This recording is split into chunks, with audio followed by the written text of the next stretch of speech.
Watch out! Mattel Electronics presents Flack!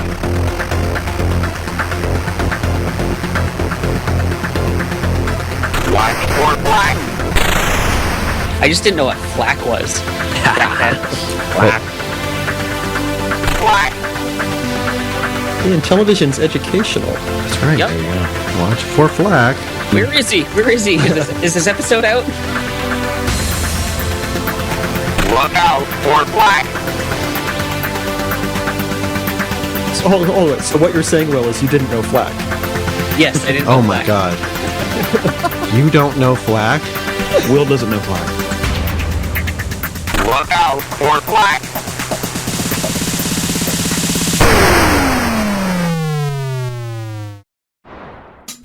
Welcome to You Don't Know Flack, a podcast full of stories about retro gaming, retro computing, video games, arcade games, and technology from a guy who was there and still is. My name is Rob O'Hara, but for the next 30 minutes, you can call me Flack. Episode 150. The Creek. Greetings and salutations, listeners, and welcome to another episode of You Don't Know Flack. Today is May 16th, 2014, and I am your host, Rob Flack O'Hara. On today's episode of You Don't Know Flack, we will be talking about The Creek. Now, I know you don't know what The Creek is yet, but that's okay. You'll find out by the end of this episode.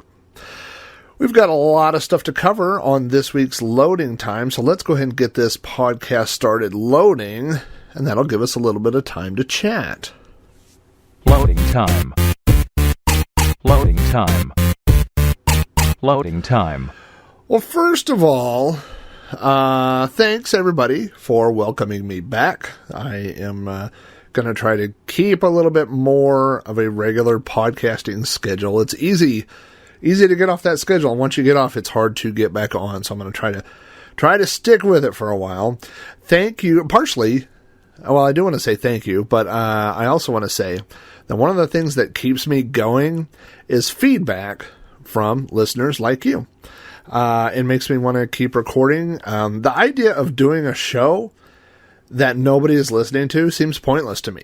So, even if it's little comments on Twitter or comments on Facebook or just a quick email, anything like that that lets me know that people still listening makes me want to keep recording. And so I did get quite a few after being off for a few weeks, several weeks. I did get some feedback this time about the last episode, which was about computer networking.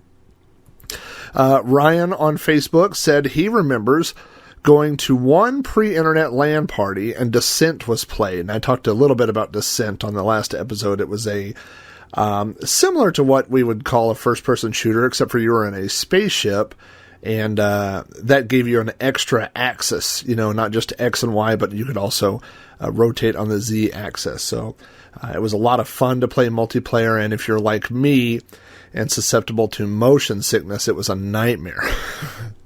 I only played it a few times, and I had a headache every time I played. Anyway, Ryan also says he remembers them having these weird PCMCIA Type 3 drives that they swapped games with. Well, that's interesting. I don't... obviously, back then, this would have predated USB. So, you would have had to either lap link or, connect with a network connection and copy files around, or something like this PCMCIA drive. So that's interesting. Scott Meredith said, great episode, and like you said, I thought the topic would be boring. Well, I'm glad we agreed, Scott. It did sound like a boring topic, didn't it?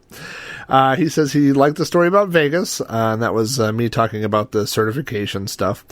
And the main part of the show brought back so many memories.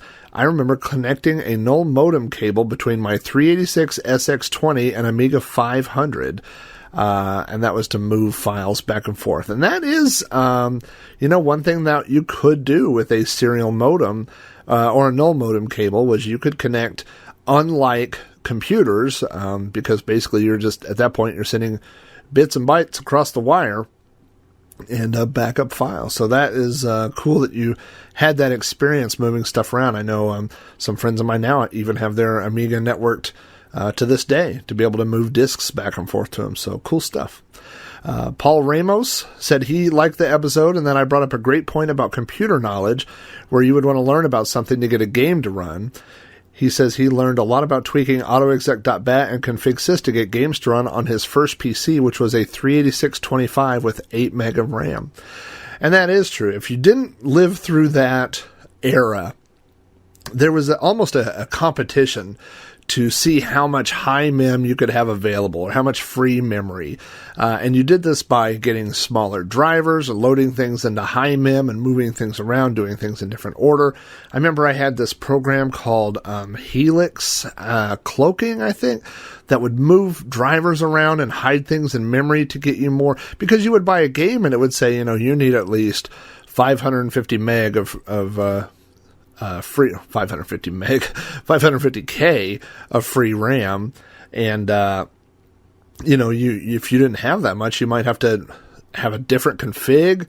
And, a lot of people had multiple, configurations, one for playing games, one for, when they were doing other things. So that was definitely a way that we learned about computers and the way, at Best Buy. I mentioned on the last episode that I worked at Best Buy for a while, and people would bring in their tower. They would drag it into Best Buy and bring it up to the booth and say, I bought this game. The one I really remember, I think, was Sim City, and it needed something really high, like 580K of free RAM. And people would say, I bought this game and I can't get it to work. And so they would pay $29.95 or whatever it was. And I would reconfigure usually they would drop it off. They would go shopping. When they were done, I would be done, And actually I had don't tell anybody, but I had a copy of, that Helix Cloaking that I would install on people's machines just to get it, because, they had bought these games and then they couldn't get them to run. So, that was definitely a challenge back then. I also got some messages on Twitter. Rohan, the person who I said on the last episode, he's the one. Actually, I said on Sprite Castle, he is the guy that said he wanted to hear old magazine reviews about the games I'm talking about. If you're not listening to Sprite Castle, that's my podcast about Commodore 64 games. Rohan says he loved the networking episode and the thrill of seeing Doom hooked up and knowing it was the future and then helping me land a job. And that is, really the truth of seeing, piece by piece, seeing two computers able to exchange, over this big clunky cable, and then eventually two computers, talking through Ethernet, and then a lot of computers. And now, I deal with thousands and thousands of computers that all have to work together. So, but it was all logical steps, and it just started with those early machines and troubleshooting that and getting that to work. Jason Ivey just said, thanks for the new podcast. It made my morning commute. And that's, I appreciate that. It may not seem like a big, huge comment, but, just somebody saying that they listen to it on the way to work. I really enjoy that. So thanks, man. Kevin McLaughlin, who has been a huge supporter of all of my shows and of the entire Throwback Network, said, holy moly, 2 podcasts in one day. That's just awesome. And he's right. I went a month without one at all. So 2 in one day is a good day. So thanks, Kevin. Thanks for all the support that you've given us, not just on this and Sprite Castle, on Throwback Reviews, and on Throwback Network, the whole network. So we really appreciate it. We talk about you a lot. Before we record, we always say, hey, I saw that Kevin McLaughlin got the last one, and something like that. So thanks again for all your support. And finally, I had one from, I thought this was New York Jedi, but there's an I in here, NYI Jedi. And he says he loved the latest episode of You Don't Know Flack, brought back some great memories, and congrats on passing the exam. So, that's the MCSE exams he's referring to. And I think, like a lot of the stories, a lot of the things, if you're a computer person, we all went through similar things that might have been slightly different. Maybe you learned a different kind of networking, or you started, doing network on Macs instead of PCs or whatever. But it's the concept is still there. Those early days of just sitting around and trying to get something to work, and then seeing something cool happen when you did get it to work. So, anyway, thanks again for all the feedback. I really appreciate it. It really gives me that push to keep new episodes coming. If you have feedback that you'd like to send me, you can email it to me at robohara at robohara.com. You can leave a message on the You Don't Know Flack Facebook page, which you could just go to facebook.com/You Don't Know Flack. You can send me a message on Twitter. I'm at Commodork. Or you can always leave me a voicemail on the You Don't Know Flack voicemail box, which is area code 405-486-YDKF. The next thing up is the intro music that you heard this week. That was provided by Paul Nermanen from the Intellivisionaries podcast. That is one of the many shows featured on the Throwback Podcast Network. Paul sent that in. He sent it in, I guess it's been over a month ago, maybe 2 months ago. And I've been sitting on it. I told him that I wanted to use it for an intro on one of my shows. Paul sent me an email and said, it's not really a promo that he'd sent, but it's a mini remix of the You Don't Know Flack music. And he says while he was recording episode 6 with Kevin Savitz from the Antic podcast, which is another Throwback Network podcast, they were talking about the Intellivision game B-17 Bomber off air, and the topic of flak, that's F-L-A-K, came up in the World War II sense of the word. And then they jokingly started talking about it as if they were talking about You Don't Know Flack. Anyway, this is still a quote from Paul. It was still a few seconds, or only a few seconds of dialogue, and it didn't make it into the episode, but since I tend to save funny bits for use as outtakes, I took that dialogue and played around with your music and some stuff from the game B-17 Bomber, and I came up with this. So, thanks. When I heard this, there have been a few times, there's an episode of the Halloween episode last year of the Atari 2600 Game by Game podcast where Ferg dressed his podcast up as my podcast. Paul's remix here. I mean, those are like, to me, the ultimate compliment, where somebody has taken the time to create something based on your show and send it in or whatever. I can't tell you how flattered I am that anybody would do that. So thank you so much, Paul, for doing that and sending it in. I've done things like that as well and sent them to other people, and I just can't tell you how much I appreciate that. It was really funny. I really enjoyed listening to it. I've mentioned Throwback Network a couple of times now in the intro, and I just pulled up the latest list. These are all the shows that are on throwbacknetwork.net. Of course, there's Ferg's Atari 2600 Game by Game podcast. There's Antic, the 8-bit computer podcast. That's Atari 8-bit computers. There's the ColecoVisions, Floppy Days, which is a retro computer podcast. The Intellivisionaries, of course. Doug McCoy's McCoy Cast, which is actually consists of 3 separate different podcasts. Have You Seen It is a really good one that's in there. There's the No Quarter podcast. Carrington and Mike talk about arcade games. There's the OTR, the Old Time Radio playlist, the RCR podcast, of course, Sprite Castle, my Commodore podcast. There's Throwback Reviews that me and my man Sean do. We have a rotating guests. We've had several other podcasters and guests on as we talk about movies from the 80s for the most part. Sometimes we have memories from the 80s, Vintage Volts, and then of course this show, You Don't Know Flack. So all of those are great shows. If you want to hear any of those, you can go to throwbacknetwork.net. There's an RSS feed if you want to just subscribe to all of them, if you want to do that, or you can subscribe. We have all the feeds listed and everything individually. So, oh man, I am glad to get back on schedule with my recording. I was, like I said, I was out of town. I didn't have a mic with me, so I was kind of up a creek without a paddle. Oh, and there's the drive sound, which means we can get started. Speaking of creeks, we can get started with this week's episode titled The Creek.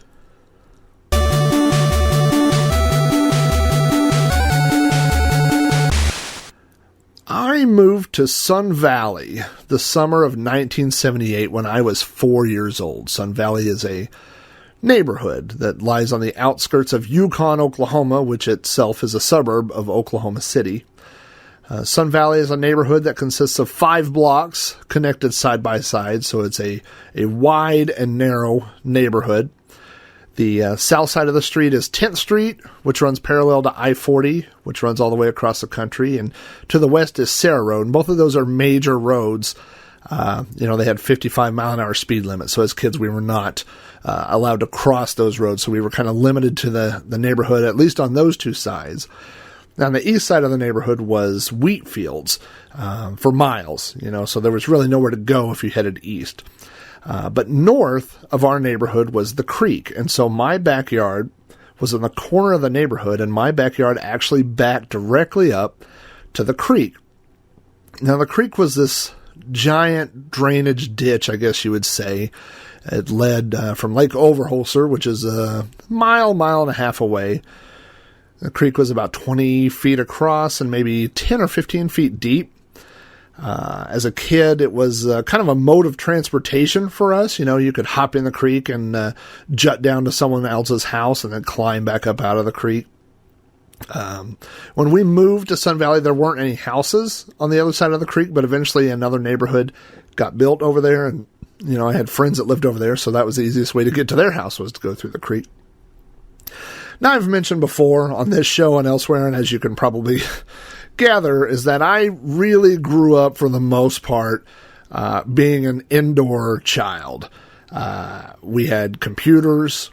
We had the Atari 2600, lots of Atari games, lots of computer games, lots of reading, lots of playing Legos, lots of playing with Star Wars, all those kinds of things. But a lot of that was just done by myself, or maybe if I had a friend come over that would join me, it would just be one or two kids.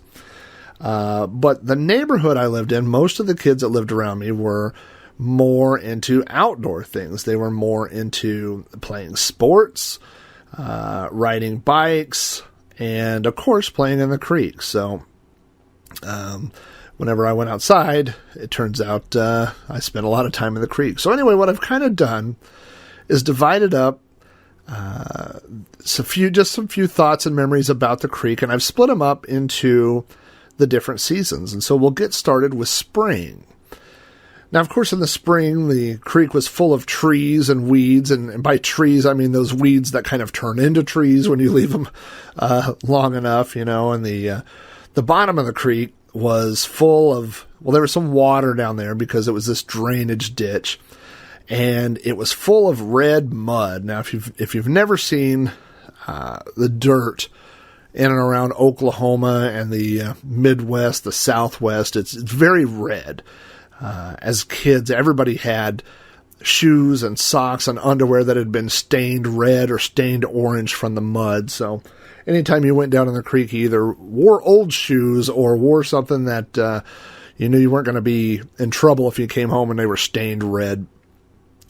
The water during the spring, for the most of the time, unless it was raining, it wasn't very deep. I mean, it was probably maybe a foot deep.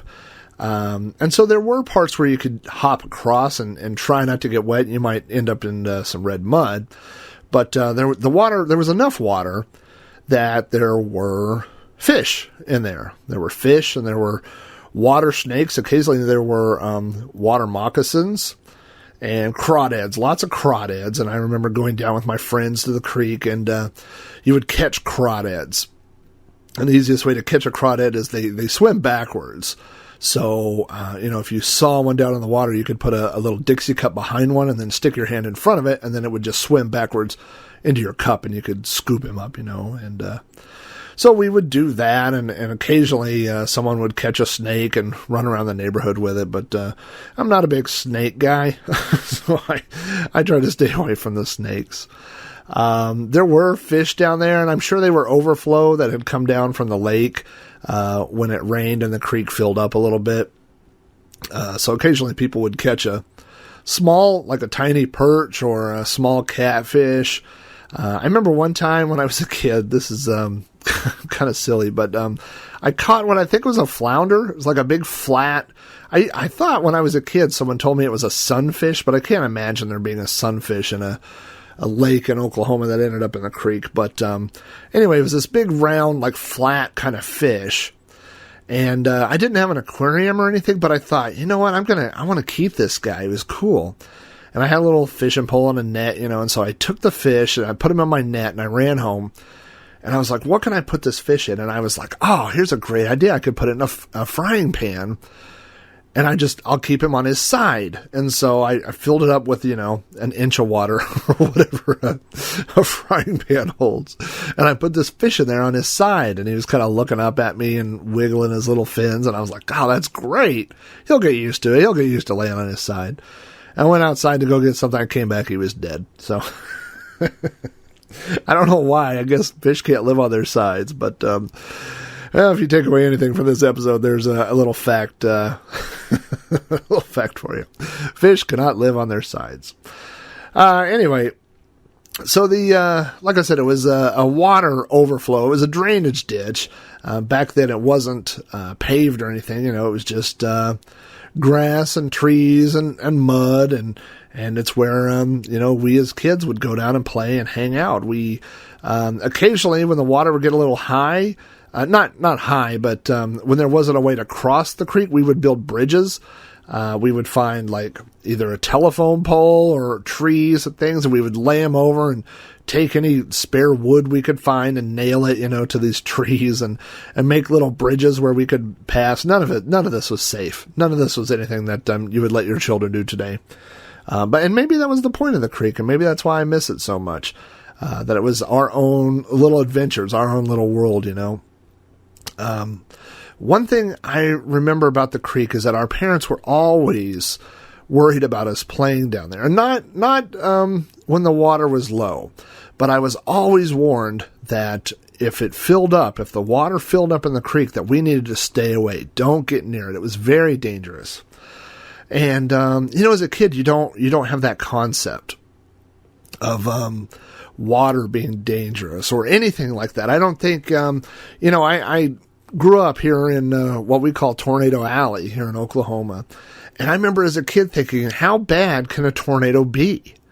I mean, it's wind. I've been outside. I've seen wind. Wind doesn't blow you over. Wind doesn't tear things down. Wind is wind, And on the May 3rd tornado, May 3rd, 1999, the tornado that came through Oklahoma, that was the tornado that they basically had to adjust their scales of just how big and devastating a tornado could be. That tornado didn't demolish houses; it demolished neighborhoods and towns. There are areas of Oklahoma that just disappeared when that tornado came through, and that was really an eye-opening experience for me. And so anyway, as a kid, like I said, our parents would say, stay away from the creek, that the water could come up and rise up, like it was some kind of monster or something. And so whenever it would rain, I remember I'd go, I didn't want to get too close, but I would go, and the neighbors on either side of the house that I grew up in, their house had flooded years ago. And so when they built our house, they built it up on a kind of like a little platform almost. When you walk into the house I grew up in, my dad still lives there. When you walk in, there's like 3 steps that you step up. So there's a big tall foundation, and I remember one time it started raining. It was in the spring and it started raining really hard. And the creek, we went and we looked. We didn't want to get too close, but even we were pretty far away and we could see the water coming up, and the creek filled up. It filled up all the way. And then it started coming out into our yards, And so we were staying away, but you could see it had turned. It wasn't like the fun creek that we played in, it was like a river. I mean, the water is just rushing through, and it looks like chocolate milk almost. It looks like the river in Willy Wonka, the first Willy Wonka. It's like this brown, muddy water, and now it's coming up the yard, towards our houses. And I remember going into the house and just being really scared that the water was coming up. And anyway, the people on either side of our house, their houses did flood again. And our house didn't flood because it had built up higher than those houses on that tall foundation. But I remember the next day when the water went down, we went next door to help our neighbor, and they had to pull out like all their carpet, and it's this red water that stains. and they had white walls. And I remember they had this line on the wall where you could see how high the water had got up, and it was even like halfway, right in the middle of the electrical outlets. So it had got up that high in their house. So everything that was, from there down. So if you think about like your furniture or your bedroom, maybe your dresser drawers or clothes or anything that you had on the floor, anything in your house that would be on the floor lower than that level that stuff touched, it ruined and it stained. And after that, they came in and they moved some dirt around. They kind of made a berm around their house to try to keep the water out, I remember it rained and it flooded one other time when I was a kid, and we had a picnic table in our side yard, and we went out the next day and the picnic table was gone, and we thought someone had stolen it or something, and the water had backed up from the creek, and when it came down, it picked our picnic table up, and it took it like 2 or 3 blocks away, and we had to go get it, in my dad's truck. So anyway, as a kid, the creek was a lot of fun playing in. It was our little escape. It was our little world, but we also learned at a young age that it could be quite dangerous.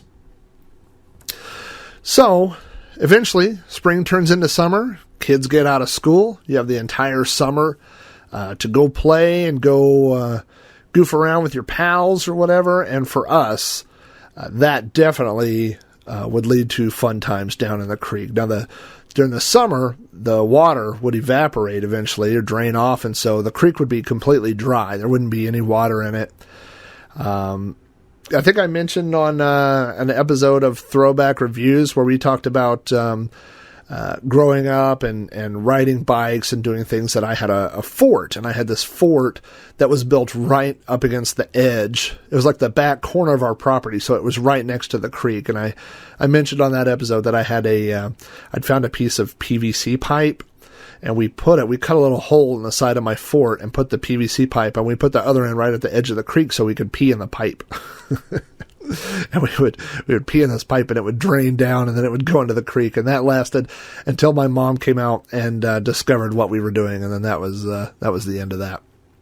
But the cool thing about the fort was we could hide little snacks and glasses of water. We would take water out there, bottles of water. Or actually, I don't even think it was bottles of water back then. It was like a pitcher of water, with ice in it. We would have little cups, or we would take like Tupperware cups and just leave them out, and we would go play in the creek. And then when we were done, we could come up into my fort and have little refreshing snack. We were very inventive children. Spent a lot of time in the creek playing Army and Ninja and hide and seek. With Army, we all had our little plastic guns, and we would set up on teams, and you would say, hey, we're going to, I shot you, or I didn't shoot you, or, that sort of thing. We would all put on camouflage clothes and hide down there. I remember we had a game for a while where we had, we would make these paper wads, but we would use like a plastic sack, and we would put like little balls of toilet paper and then put a little water in there, so you could get like a wad, like a wet, sticky paper wad, and put them in these sacks. And I only remember doing this a couple times, but when you're a kid and you play Army, there's too much cheating. You could say, I shot you. No, you didn't. I didn't, that sort of thing. But of course, this predates paintball guns, and thank goodness. So what we would do, or what we did a couple times, was we got these bags, and we put like paper wads, like of toilet paper in there, and wet them down, and then we would play Army, and you would just try to throw it and stick it on the other person. That was the nice way. The big kids, they wanted to just do it with dirt clods and so on. Unfortunately, I have a story or two where I got hit in the head with a dirt clod and went home crying, but, all's fair in fake war, I suppose. We also played a lot of hide and seek down in the creek, and I remember one time there was this, it was like the slope on the side of the creek, and then part of it underneath had washed out, so it was almost like a cave, but it only went back like a foot, but I had seen it, and then there were these weeds in front of it, and so I got all this, like, weeds and sticks and stuff, and I kind of like built a little fake wall there, and I got in there. So we're playing hide and seek, and someone would stay up like in a backyard and count to 100. We would all run down in the creek and hide. And I got in this little spot. Oh man, it was so good. And I got these weeds and stuff, and you're sitting there, you're just so quiet. You know, you hear somebody tromping through the weeds, and they're coming and they're looking for people. Every now and then they'll shout, and someone will run off, try to get to the base, and you're like, don't move, man, don't move. And I got in that spot because I was not a fast runner. I don't know if that surprises anybody. I was more of a wait 'em out, you know. And I did, man. I remember this time we played hide and seek, and I must have been down there. I mean, it seemed like hours. And I don't know if you've ever had this experience. This happened to me a couple of times. But I hid much longer than the game of hide and seek lasted. So everyone else had gone off to go do something else, and I'm hiding. I'm like, man, they are never going to find me. And of course they weren't going to find me because they quit looking for me like hours ago, you know. So anyway, I was a really good, bad runner, good hider. Let's see what else. Oh, just like one. I lived almost in the corner of the neighborhood. There was one house past me, and it was on a dead end. And right past them was the Sarah Road Bridge. I mentioned that Sarah Road ran next to our neighborhood. And so the bridge was this 2-lane bridge that was rickety as anything, man. I mean, it was so scary when we were kids. It was a 2-lane bridge, but the edges, like the asphalt had come off so you could see the wood underneath it. And really, I mean, when you were 2 cars or whatever, you would kind of get in the middle. You would not want to have 2 cars on this bridge at the same time. So if you were going, you would kind of scoot over to the middle and go over. And anyway, so we didn't play on the bridge. We played under the bridge. And that was our cool hideout spot. There was like the concrete that held up the bridge, you know, it was like the wall underneath, and there were big giant holes in it where you could see like the rebar that's underneath there. And there were holes, and I remember there were like kids had hidden Playboys in there and stuff, so you could go down and you'd go down to the bridge and there'd be a Playboy. I remember kids going down there and smoking, and underneath the bridge was like these metal beams, you know, and they had like an I-beam, I guess. And I remember the big kids would like hang on those when a car would go over, and that bridge would just shake and rattle, and it would be so loud. I was so scared. I don't think I ever actually... I remember being under the bridge, and when it would go over, like pieces of rock and stuff would get kicked off from the top, and I would think it was the bridge falling. It was really scary as a kid, you know. And but yeah, I remember them having, you know, all their vices would be hidden down there. I remember one time this kid, he came up to me. It's like after school. He goes, "Hey man, under the bridge, there's a black and white TV. We're going to go look at it." And I'm like, okay. I mean, this is like early 80s. You know, I'm like, I got like 5 TVs in my house. I got a color TV. I've got several color TVs. Why are we going to go look at a black and white TV? And so we went down there, and it ended up being like some kind of like, I don't know, French porno mag or something. And it was called Black and White TV. That was the name of it. And I was like, well, that's disappointing. Like every other kid that's that age would like, oh, that's awesome. And I was like, I was hoping we were going to get to watch cartoons. This is terrible. I don't want to look at this. But, yeah, we spent a lot of time in the summer down there. And there was a couple of parts of the creek where, like, the part of the creek by my house, it went down into a bowl, but then the bottom was washed out further from where the water always was. So it was like, it wasn't smooth across the bottom, if that makes sense. But there were parts of the creek that were. There were some parts where it got a little bigger, and somebody had taken a shovel and basically made a path from one side to the other. I mean, like the width of a shovel, and you could ride your bike from one side to the other. Now, my bike was this heavy-duty... My first bike was this heavy-duty bike, and you had to do this to go to ride from one side of the creek to the other. You had to get a little, not too much, but you had to start with a little bit of speed. Obviously, if you go down, you're going to not come up as high as you went down without pedaling or having a little speed in the first place, right? So you could either start with a little bit of speed and then just kind of like drive over the side of the creek. And this is so scary because, I mean, the creek, I don't know. I mean, it's 10, 15 foot tall. I mean, it was this big thing, you know. I mean, I don't know. I'm looking out, you know, I'm upstairs right now in my computer room. I'm looking out the window, and I don't think the creek is as high as I am on the second floor here, but I mean, it might be close. You know, I bet it's at least 10 foot. And so you would go down and go really fast, and you would have to pedal, and then get up the other side. And then if you, like me, were a bad pedaler or had a heavy bike, I mean, right at the top, you might have to jump off your bike or get your foot down, you know, because you did not want to come down this thing backwards. I mean, that could literally put you in the hospital. And, so I remember the kids especially the older kids that had better bikes, they would do it all day long. They would take turns and just go, you know, ride through the creek. And I remember this one kid, his name was Andy. It wasn't my buddy Andy, a different kid named Andy. Actually, there's like 14 Andys in my neighborhood. But this Andy went down the creek, and when he got to the bottom, his handlebars like either came loose or broke. I don't remember, but I remember the handlebars went down, and he just went over the front of this thing, and I think he ran his face on the tire and skidded. I mean, you had to go fast anyway, and we were all like, yep, Andy's dead. I mean, that kid is dead. It was like a rag doll. His legs and arms just went, and then you hear that, not even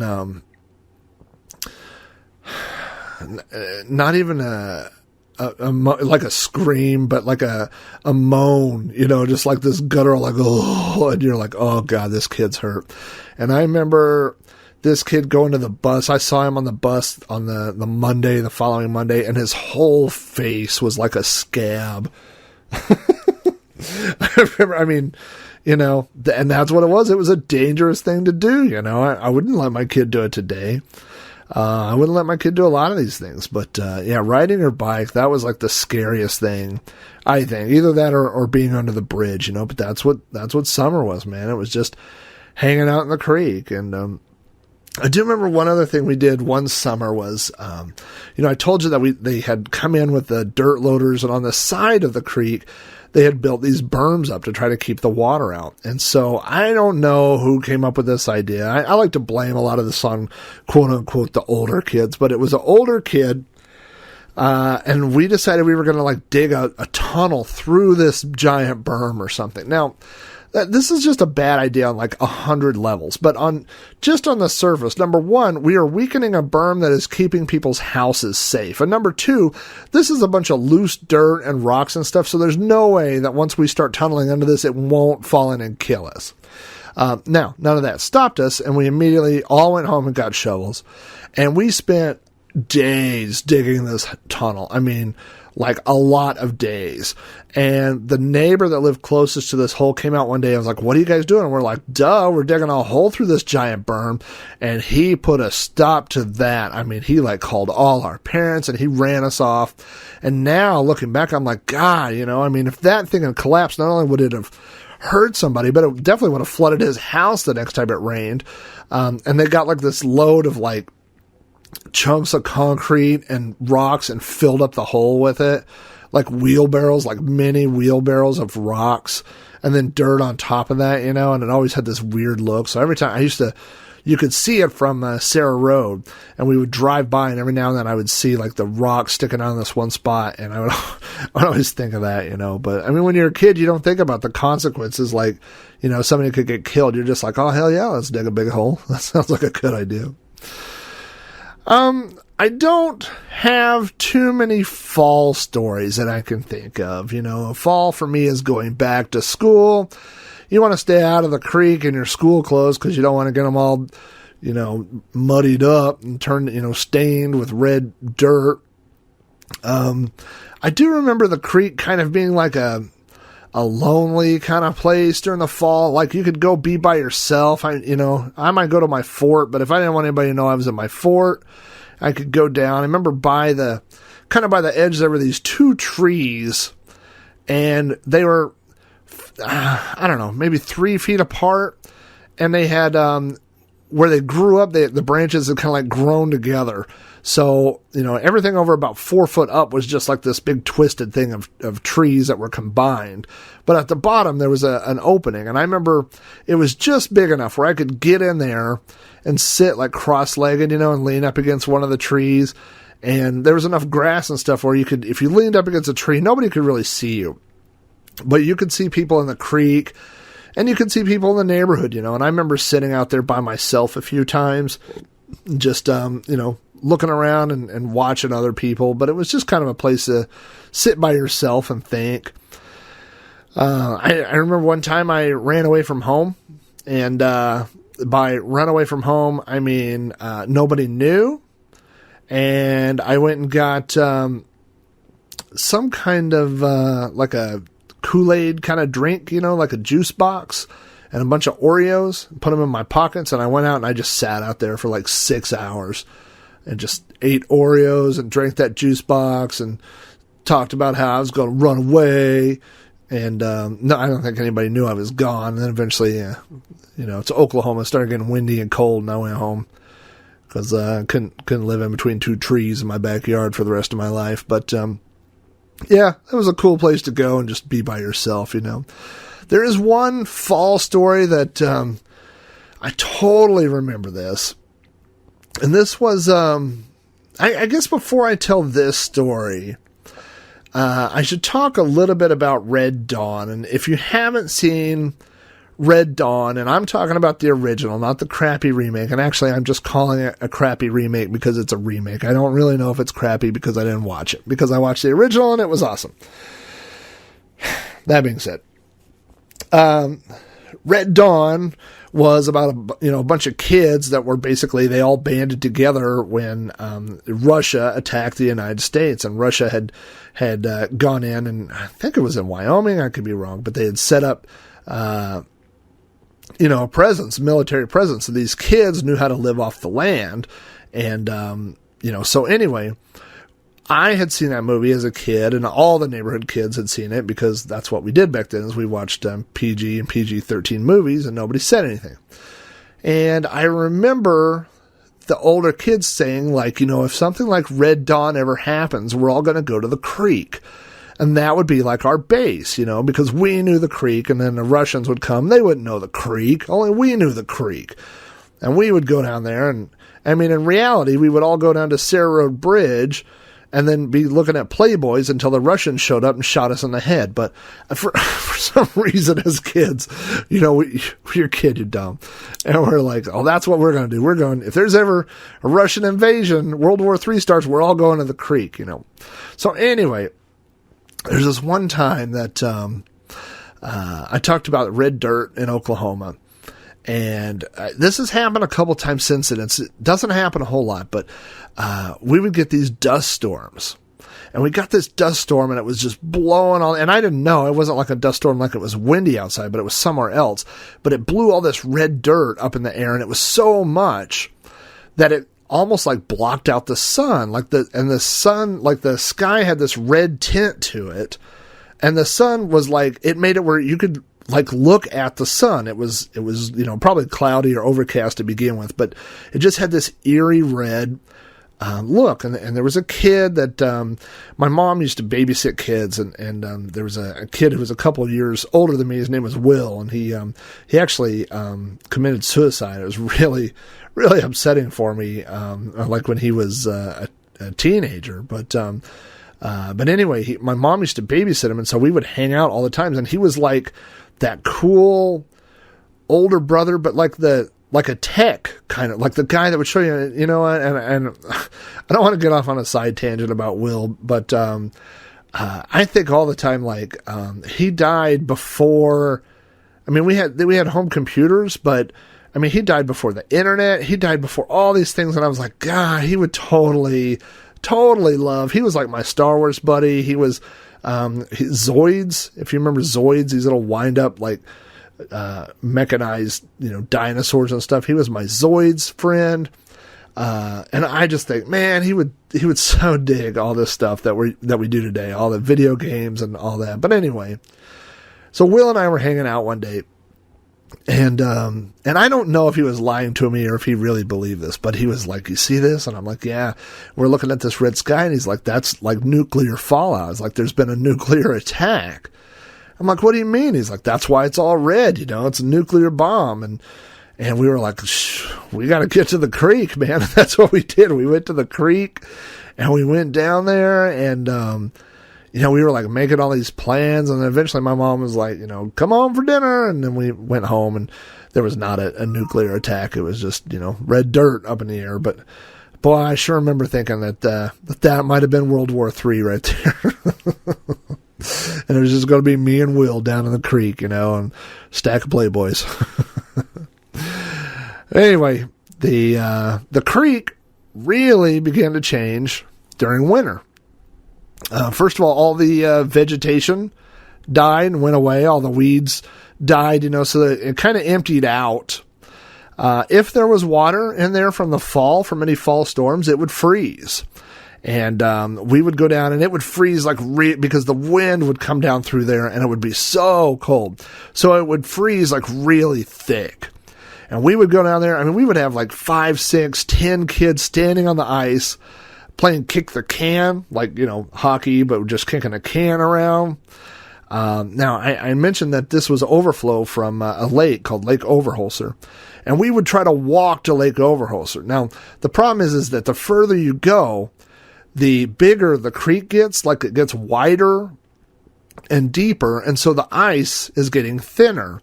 So you would walk and walk and walk. And now, not only are you walking and it's cold, but you're really far from your house and the ice is getting thinner and thinner.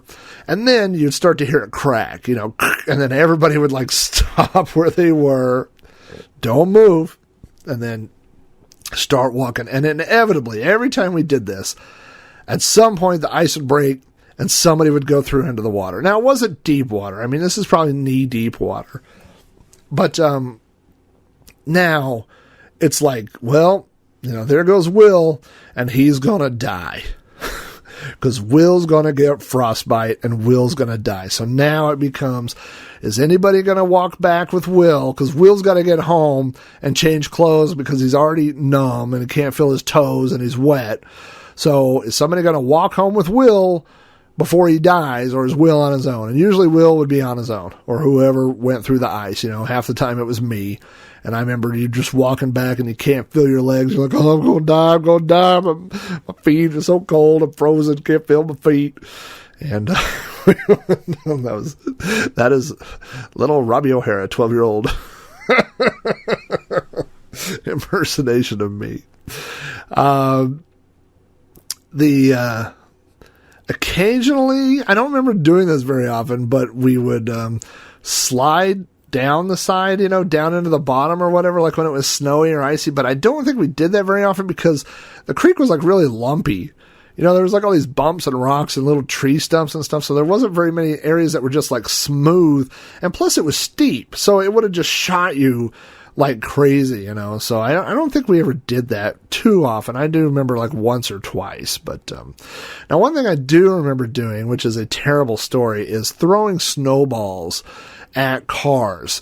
So I talked about the Sarah Road Bridge, and what we would do is there were like these little kind of bushes on each side or whatever, and we would get snowballs and sit there. Now the speed limit on Sarah Road was 55 miles an hour. So there are cars hurling down the road, and we would sit there and wait.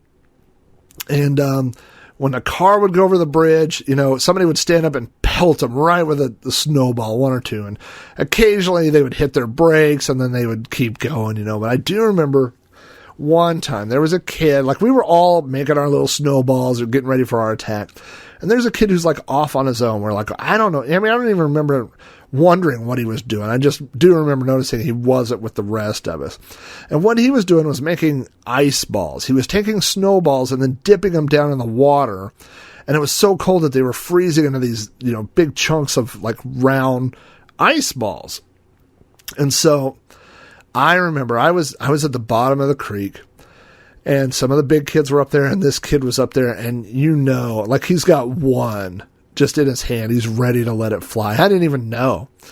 and here comes this car, and everybody stands up to throw their snowball at the car, and this kid winds up and throws it, and you hear that glass just shatter, just the windshield, and the ice ball hits it, and it breaks it, and that car just slammed on its brakes, and the guy got out, and he starts running, and we are like, somebody yelled, run, and we ran, and that was, I mean, you know, all those years of navigating the creek and knowing what went where and the little things and how to get out, you know.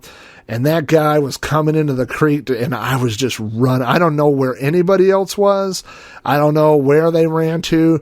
I, like an idiot, ran right to my own house. But there was a little split off of the creek between, like a little smaller ditch between our house and the neighbor's house. So I just ran down the creek, ran up that little thing, and then jumped up the side, hopped my fence, and ran, you know, around and to the front. And I could hear yelling and stuff. And I don't think that guy ever caught anybody, but man, that was scary.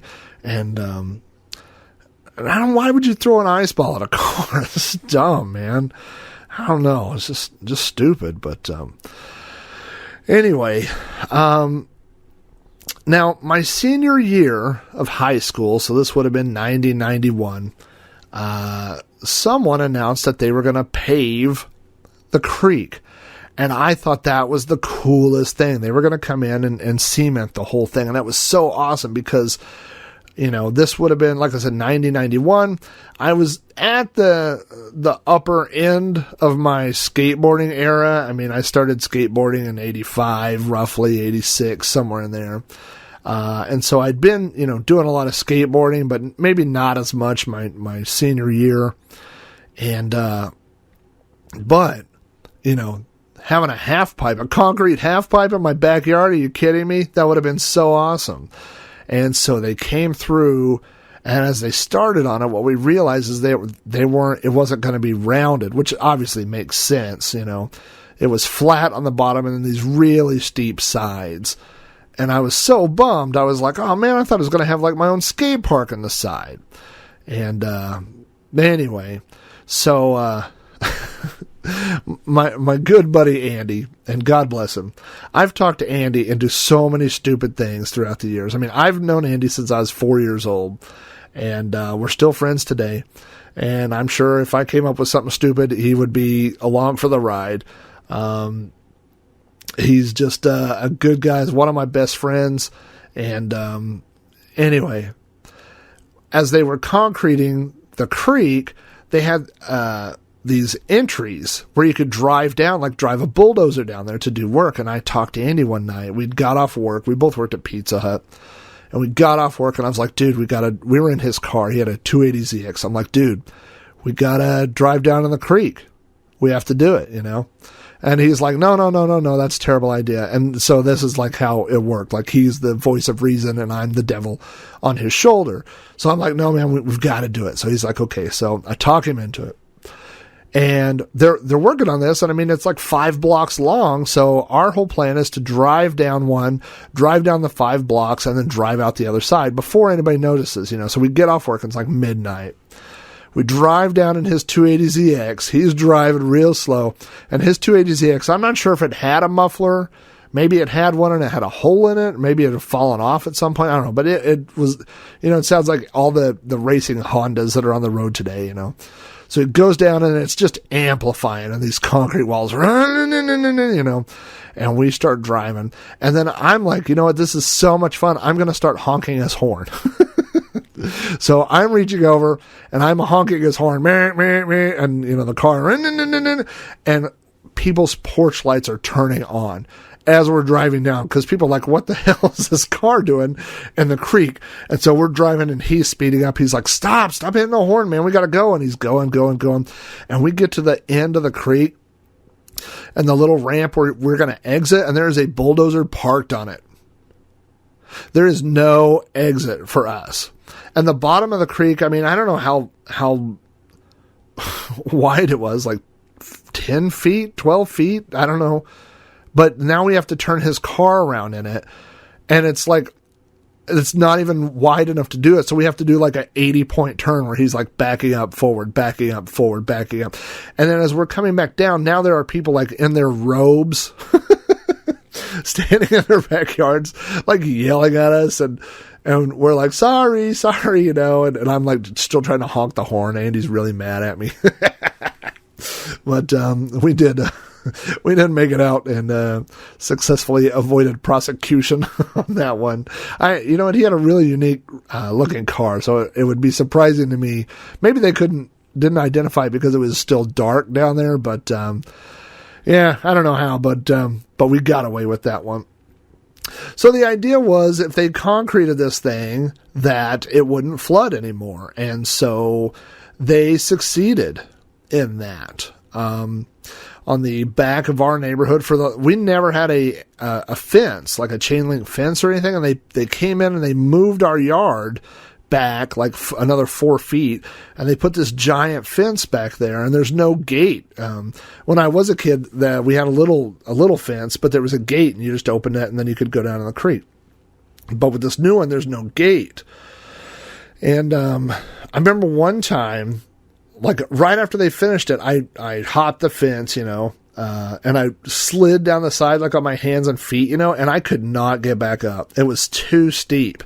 Like I would run up it and get halfway up and just slide down. I had to like go down a couple blocks and up this little thing to get out of the creek. It was too steep. And I think I've talked about this. The Nasty Pirates, my buddies in high school, that we had a little car club / gang / and it's all the guys I've talked about on the show. It's every one of them. It's Josh and Jeff and Andy and Scott. And we called ourselves, we came up with the name the Nasty Pirates. And so at one point, right after they did the creek, I decided that I was going to spray paint something that said the Nasty Pirates. And we had this logo that we had come up with that was like a skull and crossbones, but behind the skull, one was like a bone and the other one was a big sword. And by the way, there was no point of the Nasty Pirates. We didn't do anything. It wasn't like a gang. It was just, we just thought it'd be funny to call ourselves the Nasty Pirates. And so anyway, I went down there and I was spray painting this thing, and I spray painted a big thing that said N and P for Nasty Pirates. And I had done part of the skull and part of the bone, and someone was driving by and they stopped, and I freaked out and I just ran off in the creek, and I don't even know who it was. And I never went back to finish it, you know.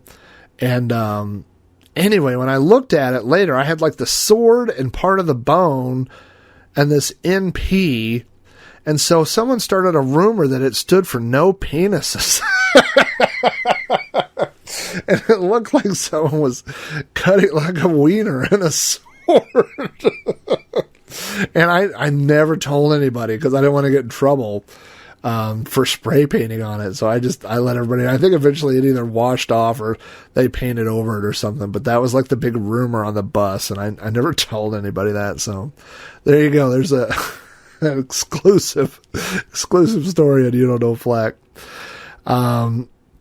You know, this is another terrible story, but as they were doing all this construction, you know, they decided to rebuild the Sarah Road Bridge because they're doing this, you know, basically part of the creek and all that was to make Sarah Road better, and they repaved it, and they came in and they redid the bridge, and they put up all these signs that were like bridge out, and put the little, you know, construction little tent things with the flashing orange lights on them, and we would steal them. We would go down there every day if there were new ones. And so I had like 2 bridge out signs in my room, and I had those little orange construction lights. You know, there's like an orange flashing light, and it's connected to a battery, and they just last for a while, and then they quit working. And so we would, I had them in my room, and I remember I think it was my dad, but somebody came in there and they were like, you know, it's not the brightest idea to steal a sign that says bridge out, you know, and I'm like, yeah, that's probably dumb. But there were other ones down there. It wasn't like I took the only sign, but still, it seemed pretty bad. But anyway, they did eventually finish that or whatever. So, you know, here's the takeaway from the creek, and this is what bums me out really, is that my dad grew up on the south side of Chicago. He grew up in Harvey, and my grandma lives in Homewood now and stuff. And so we go up to Chicago quite a bit, at least once a year usually. And we go up there, and my dad will take me places, and he's like, well, this is where this used to be. And I'm like, okay. I mean, there's nothing there. It's a field or something, you know. And the house, even the house I was born in, my parents only lived there for a couple of months, but I drove by there one day and my mom was bummed out. She was like, well, that's where our house used to be and it's just gone, you know? And, I think the creek for me is the first place like that. Like, I have had many dreams as an adult of being in the creek, like going back to the creek, and going there. And like, I can remember like I could draw you the most detailed map of all the little areas we used to go, of everything, you know, where stuff was, how you got from here to there and all these things. And it's just gone. I mean, the creek it's not there anymore, you know, and I could go, and go look at it, you know. I mean, it's in my dad's backyard, like where it's been paved or whatever, but it's, you know, they changed the shape of it or whatever, and it's just not the same, you know, and you know, like a lot of stuff for people my generation, you know, if you're significantly younger than me, you're not going to have this problem, but, we have an entire generation now of, I mean, everybody has a smartphone. And when I say everybody, collectively, everybody has a smartphone. Everybody has a way to take digital pictures. So every time I rearrange stuff in my Star Wars room, I take a different picture of it. I have pictures of my kids at least once a week, usually more, you know. I have pictures from restaurants. I have pictures of sandwiches I've eaten.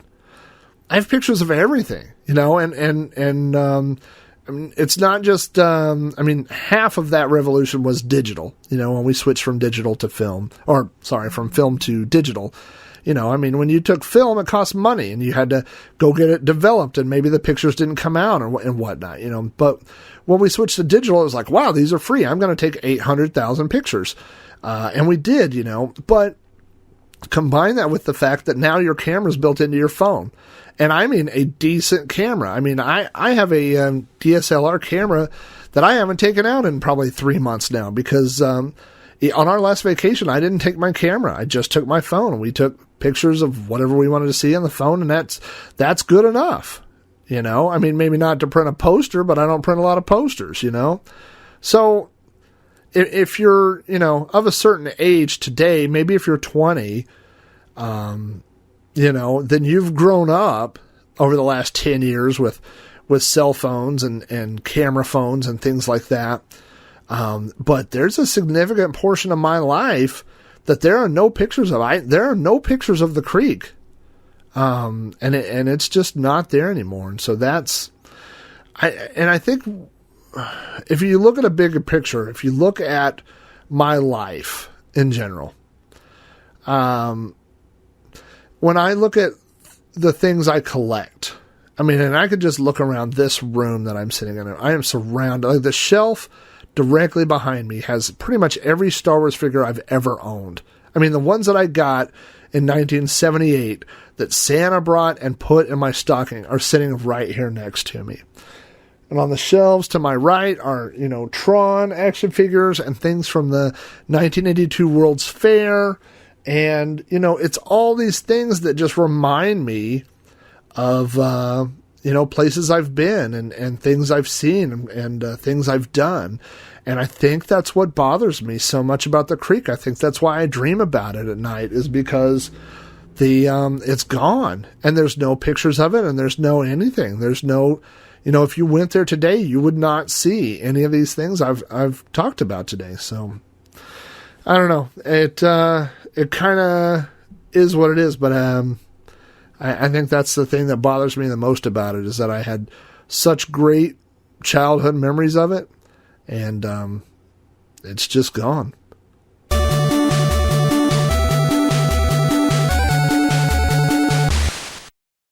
That wraps up another episode of You Don't Know Flack. Thanks so much for tuning in. If you'd like to send me feedback about this episode or any other episode of You Don't Know Flack, you can email me at robohara@robohara.com. Contact me on Twitter at Commodork. Follow the show on Facebook at facebook.com/You Don't Know Flack. That's all one word. Or leave me voicemail on the You Don't Know Flack podcast hotline at area code 405-486-YDKF. You Don't Know Flack is available from iTunes, Stitcher Radio, the You Don't Know Flack RSS feed, and through throwbacknetwork.net. your home for quality retro podcasts. If you'd like to hear more podcasts from me, check out my Commodore 64 themed podcast, Sprite Castle, at spritecastle.com, and Throwback Reviews at throwbackreviews.com. Both of these shows are also available at throwbacknetwork.net. Thanks again for listening, and we'll see you next time on another episode of You Don't Know FLAC.